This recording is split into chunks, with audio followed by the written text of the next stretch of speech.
أود أن أتحدث عن المباراة القادمة أمام إلتشي. إنها مباراة من نوع مختلف تماماً عما اعتدنا عليه مؤخراً. لقد تابعت أداءهم بعناية، وأعجبني حقاً أسلوبهم كفريق. إنهم يلعبون بشكل مترابط كوحدة واحدة، وهذا يجعلهم خطيرين. يعرفون كيف يتحركون معا، كيف يغطون المساحات، وكيف يجدون الحلول حتى في أصعب اللحظات. هذه الانسجامية ليست صدفة، بل نتيجة عمل جماعي واضح وثقة متبادلة بين اللاعبين. لقد أعجبتني مباراتهم الأخيرتان بشكل خاص. رأيت فيهما تركيزاً دفاعياً قوياً، وسرعة في الانتقال إلى الهجوم، واستغلال جيد للكرات الثابتة. هذا النوع من الأداء يجعل أي منافس يفكر مرتين قبل التهاون. نحن نعرف أننا نواجه فريقاً لا يستسلم بسهولة، وهذا يتطلب منا أقصى درجات التركيز والانضباط طوال 90 دقيقة. بالنسبة لنا الخطة واضحة، علينا أن نضغط عليهم بالطريقة التي نريدها نحن، وليس بالطريقة التي يفضلونها هم. يجب أن نتحكم في إيقاع المباراة منذ الدقيقة الأولى، نمنعهم من بناء الهجمات بسهولة، ونفرض أسلوبنا الهجومي المباشر. الالتزام بخطة اللعب سيكون مفتاح الفوز. إذا سمحنا لهم باللعب على راحتهم سيكون الأمر معقداً، لكن إذا سيطرنا على الكرة وحركنا الخصم واستغللنا الفرص فسنكون في موقف قوي. الآن أنا سعيد جدا بعودة داني أولمو وروبرت ليفاندوفسكي. وجودهما يمنحنا خيارات هجومية أكبر، ويزيد من ثقتنا في القدرة على حسم المباراة. ليفاندوفسكي يعرف كيف يقرأ المباريات ويضع الكرة في الشباك في اللحظات الحاسمة، وأولمو يضيف إبداعا وسرعة في الوسط. مع عودتهما أصبحت تشكيلتنا أقوى، وأنا متفائل بأن نرى أداء متكاملا يعكس قوتنا الحقيقية كفريق. بصراحة عن موضوع الإصابات الذي يثار كثيرا هذا الموسم، لا أعلم إن كان يمكننا حقا إجراء مقارنة مباشرة بين فترة الراحة الطويلة في الصيف وبين عدد الإصابات التي شهدناها. لست متأكدا تماما من وجود علاقة سببية واضحة بين الأمرين. الإعداد البدني كان ممتازا، واللاعبون حصلوا على أطول فترة راحة منذ سنوات، وهذا كان يفترض أن يمنحهم أساسا قويا. لكن كرة القدم ليست معادلة رياضية دقيقة. هناك عوامل كثيرة تتداخل، بعضها خارج عن سيطرتنا. أحيانا تحدث الأمور بهذه الطريقة غير المتوقعة، تبدأ بإصابة واحدة أو اثنتين، ربما بسبب سوء حظ أو لحظة غير محسوبة في التدريبات أو المباريات، ثم تتوالى الإصابات بعدها كأنها سلسلة. هذا يحدث أحيانا في عالم كرة القدم، ولا يعني بالضرورة وجود خطأ في الإعداد أو البرنامج البدني.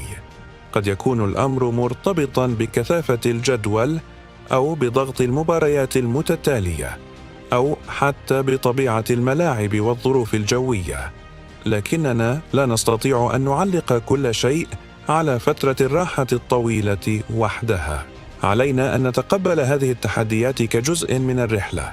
الإصابات مؤلمة وتؤثر على الفريق، لكننا نتعامل معها بمهنية.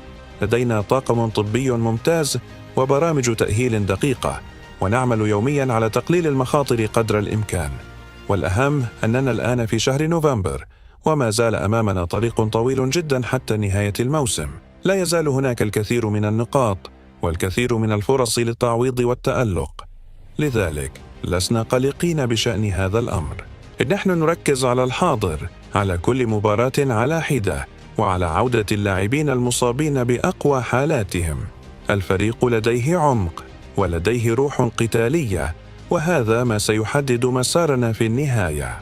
موقفنا بشأن اللاعبين الذين عادوا للتو من الإصابة. بالنسبة لجوان غارسيا، نحن نتعامل مع حالته يوما بيوم بعناية فائقة. هو الآن يتدرب مع ديلا فوينتي في معسكر المنتخب، وأتابع تقاريره بانتظام.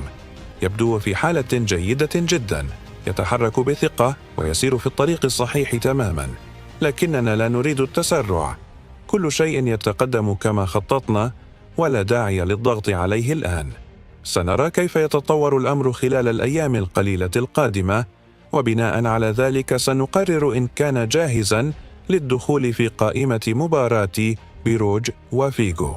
الأولوية هي سلامته على المدى الطويل وليس مجرد لحظة واحدة. أما بالنسبة لروبرت ليفاندوفسكي وداني أولمو فالأمر يحتاج إلى تقييم دقيق بعد مباراة الغد.